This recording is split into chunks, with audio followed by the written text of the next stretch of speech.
Hello everyone, welcome to Writing Quest. My name is Brendan Pugh, and in today's episode, we're going to talk about how to make your inciting incident matter. Huzzah!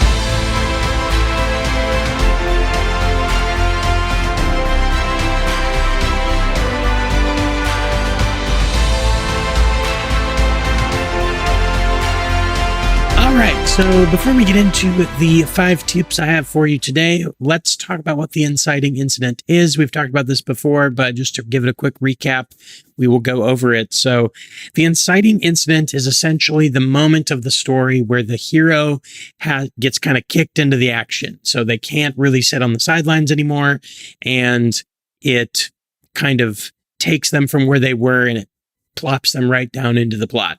The best way to do this, of course, is through internal conflict and external conflict and how those two things clash, as it always is. But that's basically all the inciting incident is. So you have the hook, which kind of sets up your story and opens things up.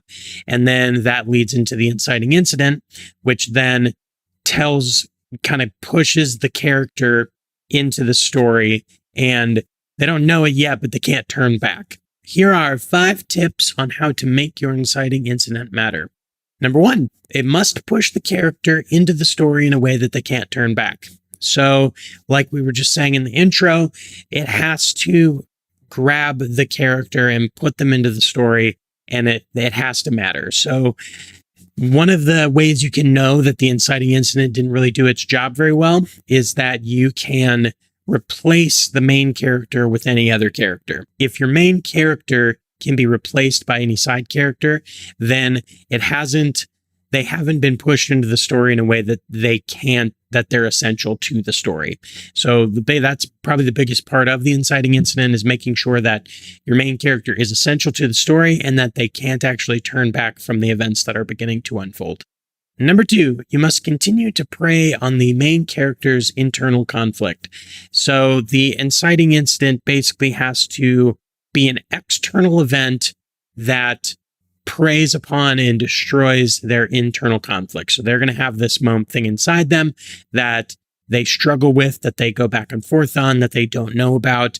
And the inciting incident is an external pressure on that internal conflict. That's the main way that you actually make the character matter to it. But what it does in reverse is it actually makes everything that's happening in the story matter to the character. And that's very important, because if it matters to the character, it matters to you.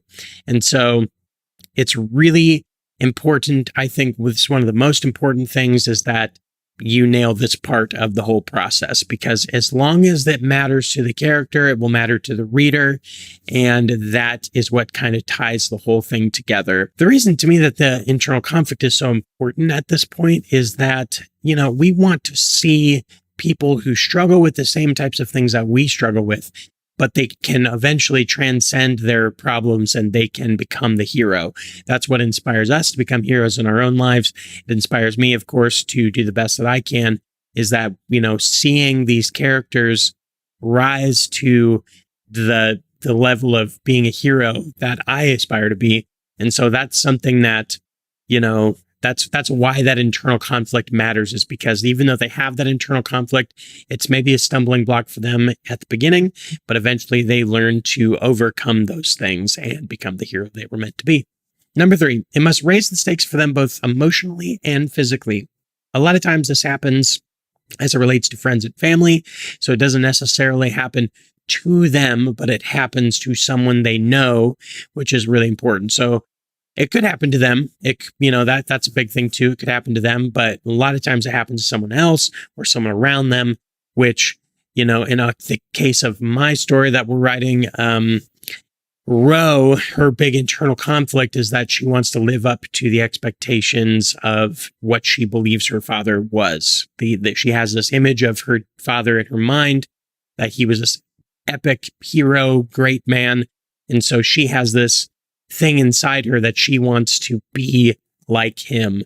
And to do that, though, if anyone gets hurt under her charge, that would be a serious blow to, what she aspires to be.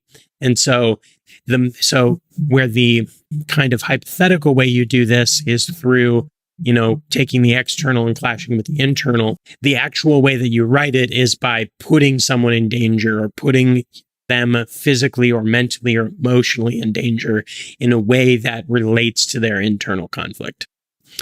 Number 4, it must force them to be different even though they don't want to. So this is the part that makes it that, again, it goes back to that internal, external. The inciting incident is going to have to force them to start becoming a different person, but they don't want to become that right now. And so we're just kind of watching this unfold. And that's where, when you get way further down the line in a different story, you get to the aha moment. And the aha moment is when they start to finally accept all of the changes that are coming their way. So the inciting incident is the beginning of that.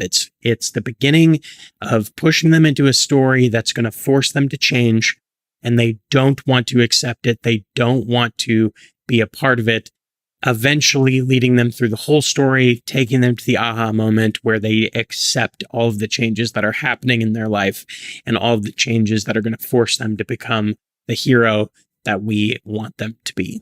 Number 5, it alters their beliefs about what they believe to be true about their world.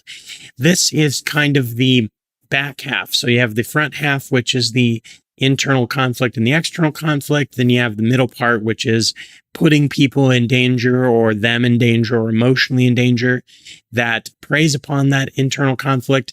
And then, of course, this is kind of the aftermath in a sense where their belief's going to start to change. So it's kind of related to the last one where they're going to become a different person, but this alters what they believe about their world. So they believe that this person is a good person, changes that. Now this person's a bad person, and it's hard for them to accept it. That kind of a thing. So this is probably the most fundamental part of getting them to that aha moment where they finally accept changes coming to them.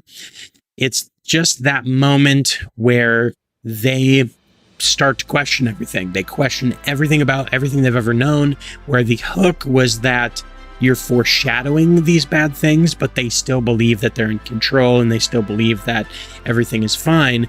The inciting incident is where all that gets taken away and they no longer believe things are fine, and they don't even know what to believe because everything that they have believed before is now in question. So those are my 5 tips on making your inciting incident matter. I hope that you learned something from this video. Please like, comment, share, subscribe. Let's keep the conversation going, and we will see you next time on Writing Quest. Huzzah!